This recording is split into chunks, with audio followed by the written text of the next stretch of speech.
ಸಾತ್ವಿಕಂ ಬಾಳ್ದವಂ ಗೆತ್ತನೇಂ ಭಯವಿರುವುದು ಸತ್ರ ಹೊಸದಿರ್ಪುದು ನಡೆ. ನೀವು ಈ ಸೈಲೆನ್ಸನ್ನು ಪ್ರಾಕ್ಟೀಸ್ ಮಾಡಿ. ಸೈಲೆನ್ಸ್ ನಥಿಂಗ್ ಬಟ್ ನಿಮ್ಮದು ಭೂಮಾವಸ್ಥೆ. ಹಿರಣ್ಯಗರ್ಭದಿಂದ ಆಚೆ ಹೋದರೆ, ನೀವು ಹಿರಣ್ಯಗರ್ಭದಲ್ಲಿ ಇದ್ದರೇನು ಆಚೆ ಹೋದರೆ ನಿಮಗೇನು ನಷ್ಟ? ಜನ್ಮ ಸಾವಿರವಿರಲಿ ನಷ್ಟವಾದರಿಂದೇನು, ಕರ್ಮ ಸಾವಿರವಿರಲಿ ಕಷ್ಟ ನಿನಗೇನು. ಬ್ರಹ್ಮ ಹೃದಯದಿ ನಿಲ್ಲೇ ಮಾಯೆ ಗೈದಡೆ ನಿಮ್ಮಿದಳ ಸರಸವದು ಮಂಕುತಿಮ್ಮ.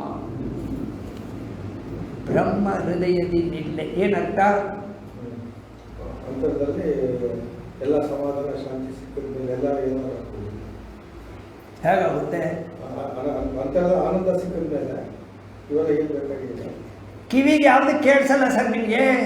ಕಣ್ಣು ಯಾವ್ದು ನೋಡಿದ್ರು ಅದರ ಬಗ್ಗೆ ಯತ್ರ ನ ಅನ್ಯತ್ ಪಶ್ಯತಿ ನ ಅನ್ಯತ್ ಶೃಣೋತಿ ನ ಅನ್ಯತ್ ವಿಜಾನಾತಿ ಸ ಭೂಮ. ಬುದ್ಧಿ ಕೆಲಸ ಮಾಡಲ್ಲ, ಕಿವಿಗೇನು ಕೇಳಿಸ್ಕೊಳ್ಳಲ್ಲ, ಕಣ್ಣೇನು ನೋಡಲ್ಲ, ಅದು ಭೂಮ. ಭೂಮೈವ ಸುಖಂ ನ ಅಲ್ಪೇ ಸುಖಂ ಅಸ್ತಿ. ಐಸ್ ಕ್ರೀಮ್ ತಿಂದಾದರೂ ಒಂದು ಸಾರಿ ಟಕ್ ಅಂತ ಆಫ್ ಆಗುತ್ತೆ, ಕ್ಷಣಿಕ.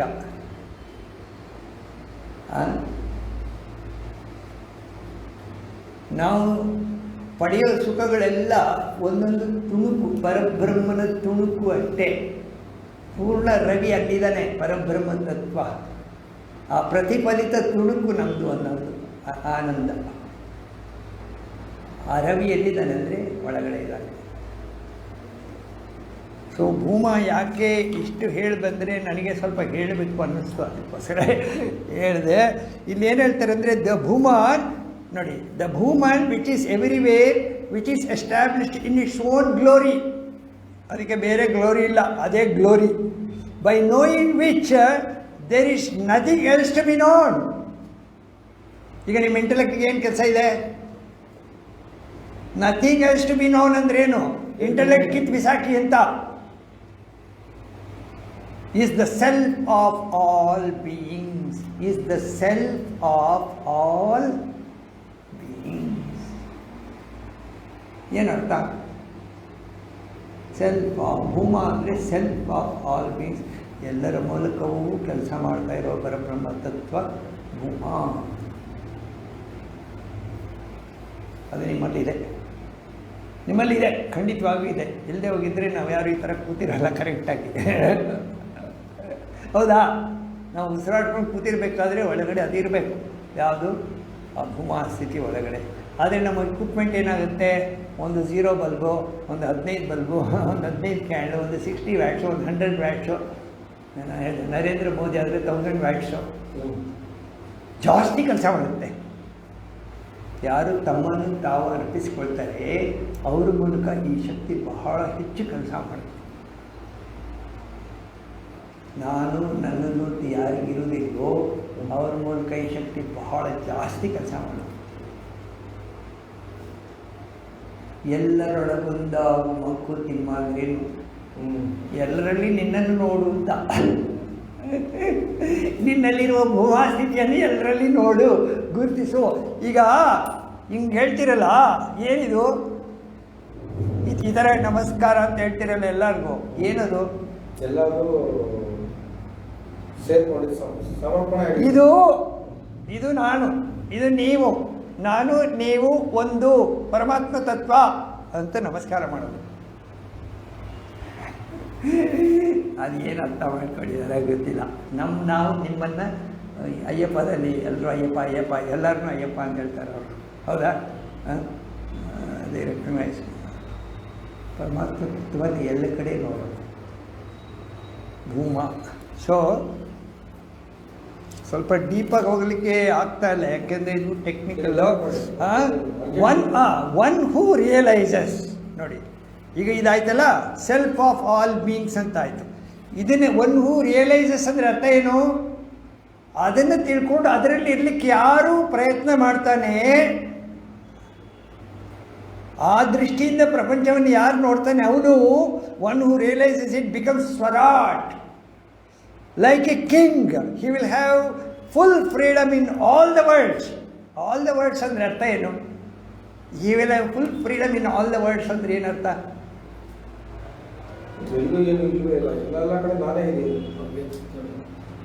He He will have full freedom in all worlds. ನಂತರ ಕಳ್ಕೊಂಡ್ರೆ ಎಲ್ಲ ಕಡೆನೂ ಸ್ಪ್ರೆಡ್ ಆಗಿದೆ. ನಿಮ್ಮ ಮನೆ ಒಂದು 5-6 ರೂಮ್ ಇದೆ, 4 ಬೆಡ್ರೂಮ್ ಎಲ್ಲ, ನೀವೆಲ್ಲ ಓಡಾಡ್ತೀರಾ, ಅದೆಲ್ಲ ನಿಮ್ಮದೇ. ಹಾಗೇನೆ ಭೂಮಾವಸ್ಥೆ ಬಂದಿರೋರಿಗೆ 3 ಲೋಕಗಳು ಅವನೇ ಸ್ವರಾಟ್. ನೀವು ಬರೀ 30-40 ನಾನು ಅಂದ್ಕೊಂಡಿದ್ದೀರಾ, ನಾನು ಇಡೀ ಪ್ರಪಂಚವೇ ನಂದು, ಈ ಗುಂಡು ನಂದು ಅಂತೀನಿ. ನಿಮ್ಗೇನೋ ಅಬ್ಜೆಕ್ಷನ್? ನಿಮಗೆ ರಿಜಿಸ್ಟ್ರೇಷನ್ ತೋರಿಸ್ಬೇಕಾ, ನಾನು ಪೇಪರ್ ತೋರಿಸ್ಬೇಕಾ? ಅಂದ್ಕೊಳ್ಳೋಕ್ಕೇನು? ನೀವು ಅಂದ್ಕೊಂಡಿರೋದೇನು? ನಾನು ಹಾಗೆ, ಅದು ಕೂಡ ಇಮ್ಯಾಜಿನೇಷನ್. ನಾನು ಅನ್ಕೋತೀನಿ ಗುಂಡು ನಂದು, ಭೂಮಿ ನಂದು. ಏನು ತಪ್ಪಿದೆ? Imagination rules the world. Imagination rules the world. So ನೋಡಿ, ಭೂಮ ಅಂದರೆ so one no the self all beings, one who realizes becomes Swarat like a king. He will have full freedom in all the world to obtain this knowledge. ಇದು ಬರಬೇಕಾದ್ರೆ ಏನು ಬೇಕು ಅದು ಹೇಳ್ತಾರೆ. Purity of mind god through purity of food and purity of sense experience. Sense experience purity ಹೇಗೆ ಬರುತ್ತೆ? Is necessary. ಕಮಾನ್, ಹೊರಗೆ ಹಾಕಬೇಕು ಪ್ರತಿಯೊಂದನ್ನು. ಪ್ಯೂರಿಟಿ ಆಫ್ ಸೆನ್ಸ್ ಎಕ್ಸ್ಪೀರಿಯನ್ಸ್ ಹೇಗೆ? ಮಸಾಲೆ ದೋಸೆ ತಿಂತಾ ಇದ್ದೀನಿ, ಇಲ್ಲಿ ಪ್ಯೂರಿಟಿ ಆಫ್ ಸೆನ್ಸ್ ಎಕ್ಸ್ಪೀರಿಯನ್ಸ್ ಹೆಂಗೆ ಬರುತ್ತೆ? ನಾಲ್ಗೆ ತುದಿಯಲ್ಲ. ಬ್ರಹ್ಮಾರ್ಪಣಂ ಬ್ರಹ್ಮ ಹವಿಹಿ ಬ್ರಹ್ಮಾಗ್ನೌ ಬ್ರಹ್ಮಣಾಹುತಂ ಬ್ರಹ್ಮೈವ ತೇನ ಗಂತವ್ಯಂ. ಅನ್ನ ಬೇಯಿಸಿ ನಾನು ಅಲ್ಲಿಟ್ಟು ದೇವರ ಮುಂದೆ ಅದರ ಮೇಲೆ ತುಳಸಿ ಹಾಕಿ ಬ್ರಹ್ಮಾರ್ಪಣಂ ಬ್ರಹ್ಮ ಹವಿಹಿ ಬ್ರಹ್ಮಾಗ್ನೌ ಅಂತ ಹೇಳಿ ಅದು ಸ್ವಲ್ಪ ತೆಗೆದು ಆಚೆ ಇಟ್ಟು ಊಟ ಮಾಡಿ. ಇದು purity of food, purity of thought. ಆಹಾರ ಏನೇ ಇರಲಿ, ವಿವೇಕಾನಂದ ಹೇಳ್ತಾರೆ, ನೀವು ಸ್ವಲ್ಪ ನೀರು ಚಿಮುಕಿಸಿ ಅದಕ್ಕೆ ಬ್ರಹ್ಮಾರ್ಪಣಂ ಬ್ರಹ್ಮಹವಿ ಆ ಮನಸ್ಸನ್ನು ಅದರ ಮೇಲೆ ಆರೋಪಿಸಿದರೆ ಅದು ಕೂಡ ಶುದ್ಧವಾಗುತ್ತೆ.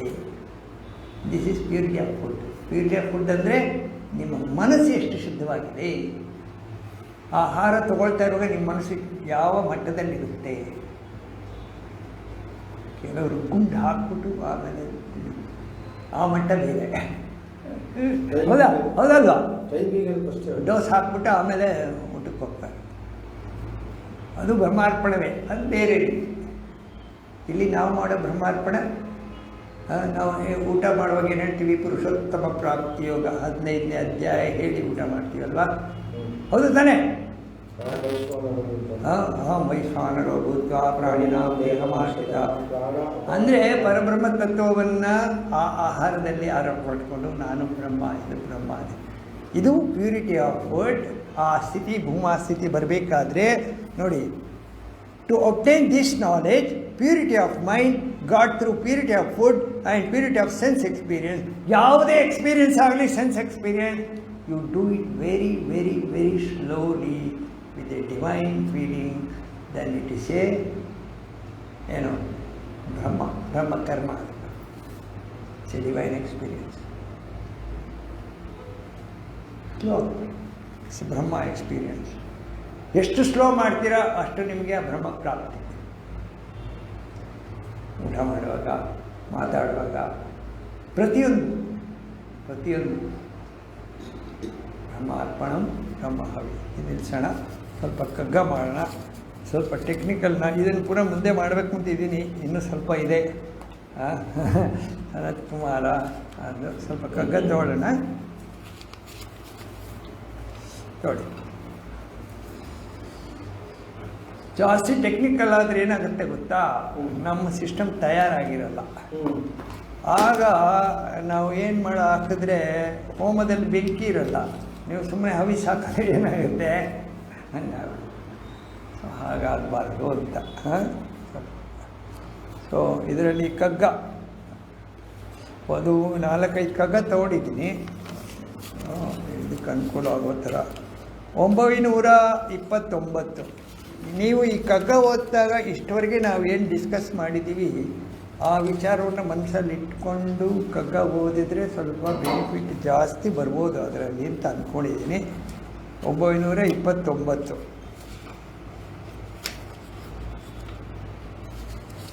ಇದು ಆವಾಗವಾಗ ಕೆಲವು ಕಗ್ಗ ನೆನಪಾಗುತ್ತೆ ನನಗೆ, ಒಬ್ಬನೇ ಇರ್ತೀನಲ್ಲ. ಅವು ಟಕ್ಕಂತ ಒಂದು ಕಡೆ ಬರ್ಕೊಳ್ತೀನಿ. ಬರ್ಕೊಂಡಾಗ ಈಗ ಇಲ್ಲಿಗೆ 929 ತೊಗೊಂಡ್ರೆ, ಸದ್ದು ಮಾಡದೆ ನೀನು ಜಗಕ್ಕೆ ಬಂದವನಲ್ಲ. ಸದ್ದು ಮಾಡದೆ ಬಂದಿಲ್ಲ, ಸದ್ದು ಮಾಡಿಕೊಂಡೇ ಬಂದಿದ್ದೀಯ. ಗೊತ್ತಾಯ್ತಾ? ಒದ್ದಾಟ ಗುದ್ದಾಟ ಭಾಳೆಲ್ಲವಾಯಿತು. ಭಾಳೆಲ್ಲ ಒದ್ದಾಟ ಗುದ್ದಾಟ. ಗದ್ದಲವ ಬಿಡಲು ಕಡೆಯ ದಿನವೂ ಅನುವಾದೀತೆ. ಗದ್ದಲ ಕೊನೆಯ ದಿನ ಆದರೂ ಕೂಡ ಗದ್ದಲ ಬಿಡ್ಲಿಕ್ಕೆ ಸಾಧ್ಯ ಇದೆಯೇ? ನಿದ್ದೆವರು ಸಾವ ಪಡೆ ಮಂಕುತಿಮ್ಮ, ನಿದ್ದೆವರು ಸಾವ ಪಡೆ ಮಂಕುತಿಮ್ಮ. ನಿದ್ದೆ ರೀತಿ ಸಾವನ್ನು ಪಡೆ. ನಿದ್ದೆ ರೀತಿ ಸಾವನ್ನು ಪಡಿಬೇಕಾದ್ರೆ ಏನು ಮಾಡಬೇಕು? ಪ್ರತಿದಿನ ನಿದ್ದೆ ಮಾಡೋದು ನನ್ನ ಸಾವು ಏನು ಅಂತ ಅಂದ್ಕೊಂಡು ಮಲಗಬೇಕು. ಇಫ್ ಐ ಆಮ್ ರೈಟ್, ನಾನು ಹಾಗೆ ಮಾಡೋದು. ಮಲ್ಕೊಳ್ತಾ ಇದ್ದೀನಿ, ಎದ್ದರೆ ಇಲ್ಲಿ ಬರ್ತೀನಿ, ಇಲ್ಲ ಅಂದರೆ ಬೇರೆ ಎಲ್ಲ ಬರ್ತೀನಿ. ದಟ್ ಈಸ್ ಟ್ರೂ, ಅದು ಕರೆಕ್ಟ್. ಏನಾದ್ರು ಅಬ್ಜೆಕ್ಷನ್ ಇದೆಯಾ? ಅದೇನು ಸಾವಂಗೆ ಹೋಗುತ್ತೆ, ನಾವು ಬರೋಲ್ಲ ನಾಳೆ. ಹೌದು, ಬಂದರೆ ಸಾವಿಲ್ಲ, ಬರದೆ ಹೋದರೆ ಸಾವು. ಮಲ್ಕೊಳ್ಳೋವಾಗ ಡಿಸೈಡ್ ಮಾಡಿಯೇ ಹೋಗೋದು. ನನಗೆ ಒಂದು ಎಕ್ಸ್ಪೀರಿಯೆನ್ಸ್ ಆಗಿತ್ತು. ಸಾಯುವಾಗಲೇ ನನಗೆ ನಿದ್ದೆ ಮಾಡುವಾಗಲೇ I collapsed and I got the feeling that I am going. That feeling I am every day having now. Got it. ತುಂಬ ಸಿಂಪಲ್. ಸಾವಿನ ಬಗ್ಗೆ ಅಷ್ಟೊಂದು ನಮಗೆ ಇದು ಬೇಕಾಗಿಲ್ಲ. ಯಾವಾಗ ಅದು ಕಡಿಮೆ ಆಗುತ್ತೆ ಅಂದರೆ ಅದೇ ಅಹಂ ಮತ್ತು ಮಮ, ನಾನು, ನಂದು, ನನ್ನ ಕಾಂಪ್ಲೆಕ್ಸು, ಇದರ ಮೇಲೆ ಜಾಸ್ತಿ ವ್ಯಾಮೋಹ ಇದ್ದಾಗ ಈ ಸಾವು ಅನ್ನೋದನ್ನು ನಾವು ಗ್ರಹಿಸಲಿಕ್ಕೆ ಅಸಾಧ್ಯ ಆಗುತ್ತೆ. ಚಿನ್ಮಯಂದ್ರು ಹೇಳ್ತಾರೆ, live like a live as though you are already dead. ಯಾಗಲೇ ಸೊತ್ತಾಗಿದ್ದೀನಿ ಅಂದ್ಕೊಳ್ತೀನಿ, ನಾವು ಆರಾಮಾಗಿರ್ತೀಯ ಅಂತ. ದಿನ ಸಾಯೋದು ಬೇಡ ಅಂತ. Don't die while living. Don't die while living. Live as though you are dead. ಬದುಕಿದ ಸತ್ತಕ್ಕೆ. ಇನ್ನೊಂದು ಸರಿ, ಡೋಂಟ್ ಡೈ ವೈಲ್ ಲಿವಿಂಗ್.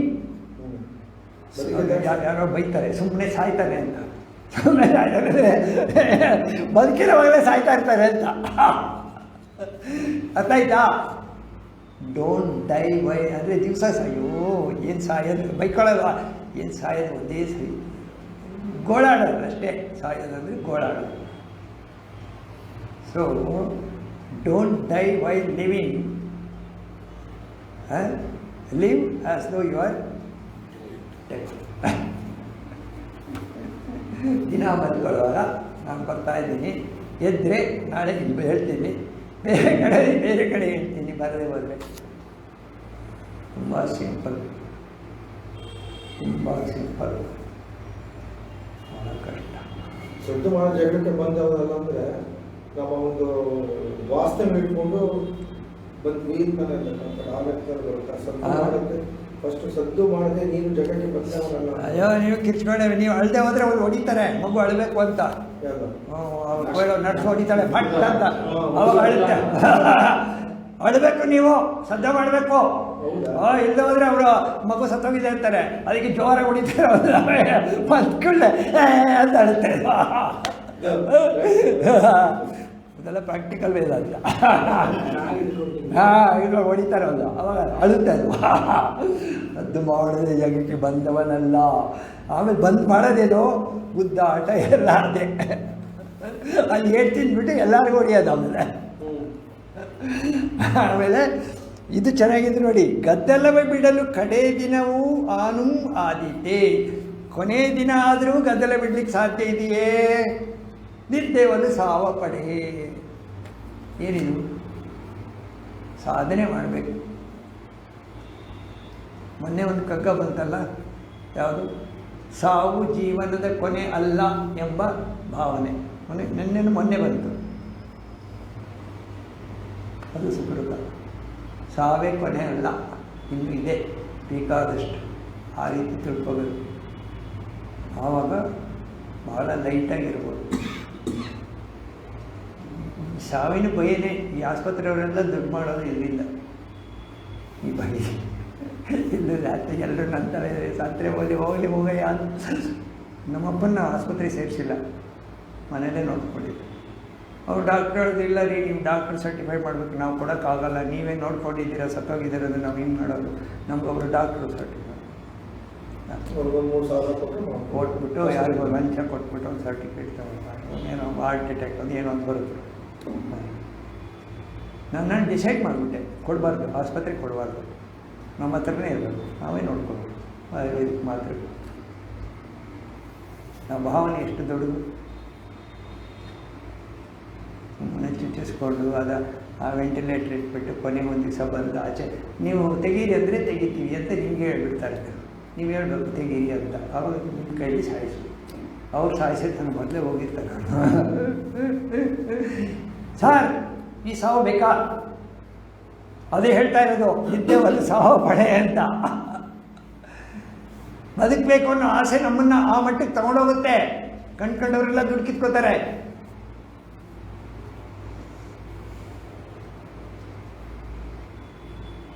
ನೋಡಿ, ಹಿರಿಯರೆಲ್ಲ ಹಿಂದಿನ ಕಾಲದವರೆಲ್ಲ ಹೇಗೆ ಸತ್ತಿದ್ದಾರೆ. ಶಂಕರಾಚಾರ್ಯ ತಂದೆಯವರು ಸತ್ತಿದ್ದು ಹೇಗೆ ನೋಡಿದ್ರ? ನಿಮ್ಮ ಹಸ್ಬಿಟ್ಟು ಪಕ್ಕದಲ್ಲಿ ನಿಮ್ಮ ಮಂತ್ರ ಹೇಳ್ತಾ ಇರೋ, ನಾನು ಹೋಗ್ತೀನಿ. ಹೌದು, ಆ ಮನಸ್ಥಿತಿ ಅಷ್ಟು ಶುದ್ಧವಾಗಿತ್ತು. ಶುದ್ಧ ಮನಸ್ಸು. ಶುದ್ಧ ಮನಸ್ಸು ಅಂದರೆ ಏನು? ಅಟ್ಯಾಚ್ಮೆಂಟ್ ಇಲ್ಲ. ಅಟ್ಯಾಚ್ಮೆಂಟ್ ಇಲ್ಲದೆ ಇರೋ ಮನಸ್ಸು. ಸೊ ಸದ್ದು ಮಾಡದೆ ನೀನು ಜಗಕ್ಕೆ ಬಂದವನಲ್ಲ. ಒದ್ದಾಟ ಗುದ್ದಾಟ ಬಾಳೆಲ್ಲವಾಯಿತು. ಗದ್ದಲವ ಬಿಡಲು ಕಡೇ ದಿನವಾನು ಆದೀತೆ. ನಿದ್ದೆವಲು ಸಾವ ಪಡೆ ಮಂಕುತಿಮ್ಮ. ನಿದ್ದೆ ಪ್ರಶಾಂತತೆ ಇರುತ್ತೆ. ನಿದ್ದೆ ಪ್ರಶಾಂತತೆ ಇರುತ್ತೆ. ಅದಕ್ಕೋಸ್ಕರ ನಿದ್ದೆಗೆ ಅಲ್ಲ ಸರ್, ನೀವು ಹೇಗೆ ಅರ್ಥ ಮಾಡ್ಕೊಂಡಿದ್ದೀರ ಗೊತ್ತಿಲ್ಲ. ನಿದ್ದೆ ಮಾಡುವಾಗ ನಿಮ್ಮ ಮನಸ್ಸು ಹೇಗಿತ್ತು? ಪ್ರತಿ ದಿವಸ ನಿದ್ದೆ ಮಾಡ್ತೀರಿ ತಾನೇ? ನಿದ್ದೆ ಮಾಡುವಾಗ ನಿಮ್ಮ ಮನಸ್ಥಿತಿ ಒಂದು 10 ಸೆಕೆಂಡ್ ಮೊದಲು ನೀವು ಹೇಗಿರ್ತೀರ? ಹೇಗಿರ್ತೀರಾ? ಯೋಚನೆಗಳು ಸ್ವಲ್ಪ ಇರ್ಬೋದು, ಕನಸು ಎಲ್ಲ ಇರ್ಬೋದು. ಕನಸು ಇಲ್ಲ. ನಾನು ಒಂದು ಹೇಳ್ತೀನಿ. ನಾರ್ಮಲಿ ಎಲ್ಲರೂ ರಾತ್ರಿ ಊಟ ಆದ ಕೂಡಲೇ ನಿದ್ದೆ ಮಾಡ್ಬಿಡ್ತಾರೆ. ಆ ಊಟ ಆದ ಕೂಡಲೇ ಹೆವಿ ಆಗಿಬಿಡುತ್ತೆ, ತಮಸ್ಸು ಎಳಿತಾ ಇರುತ್ತೆ, ಕಣ್ಣೆಲ್ಲ ಎಳಿತಾ ಇರುತ್ತೆ, ನಿಮ್ಗೇನು ಗೊತ್ತಿಲ್ಲ, ಯಾವ ಆಲೋಚನೆಗಳಲ್ಲೂ ಮೈಂಡ್ ಆಫ್ ಆಗಿಬಿಡುತ್ತೆ, ನೀವು ನಿದ್ದೆಗೆ ಬಿದ್ದುಬಿಡ್ತೀರ ಅಷ್ಟೇ, ಏನೂ ಆಗಲ್ಲ. ಇಲ್ಲ, ನಾವು ದೇವ್ರ ಧ್ಯಾನದಲ್ಲಿ ಅಚ್ಚುಕಟ್ಟಾಗಿ ಅದೇ ಹೋಗುತ್ತೆ, ಅದೇ ಕರ್ಕೊಂಡು ಹೋಗ್ತಾ ಇರುತ್ತೆ. ನನಗೆ ಗೊತ್ತಿಲ್ಲದೆ ಹೋಗುತ್ತೆ ನಿದ್ದೆಗೆ. 90 ಬಾರ. ಓಕೆ, ಸಂತೋಷ. ಭಾಳ ಒಳ್ಳೆ ಅಭ್ಯಾಸ. ದೇವ್ರ ಹೆಸರು ಹೇಳ್ಕೊಂಡು ಹೋಗ್ತಾ ಇದ್ದರೆ ಒಳ್ಳೆ ಅಭ್ಯಾಸ, ಸಂತೋಷ. ಭಾಳ ಮನಸ್ಸು ಲೈಟ್ ಆಗುತ್ತೆ, ಬೇರೆ ಆಲೋಚನೆಗಳಿರಲ್ಲ. ಅದನ್ನೇ ಕಂಟಿನ್ಯೂ ಮಾಡಿದರೆ ನಾನು ಸಾವು ಹತ್ರ ಹೋಗ್ತಾ ಇದ್ದೀನಿ ಅಂದರೆ ಅದೇ ನಾಮಸ್ಮರಣೆಯನ್ನು ಮಾಡ್ಕೊಂಡು ಹೋಗ್ತಾ ಇರೋದು. ಕಷ್ಟ ನೋಡಿ, ಕನಕದಾಸ ಹೇಳ್ತಾರೆ, ಶರಣು ಹೊಕ್ಕೆನಯ್ಯ ಎನ್ನ ಮರಣ ಸಮಯದಲ್ಲಿ ನಿನ್ನ ಚರಣ ಸ್ಮರಣೆ ಕರುಣಿಸಯ್ಯ ನಾರಾಯಣ.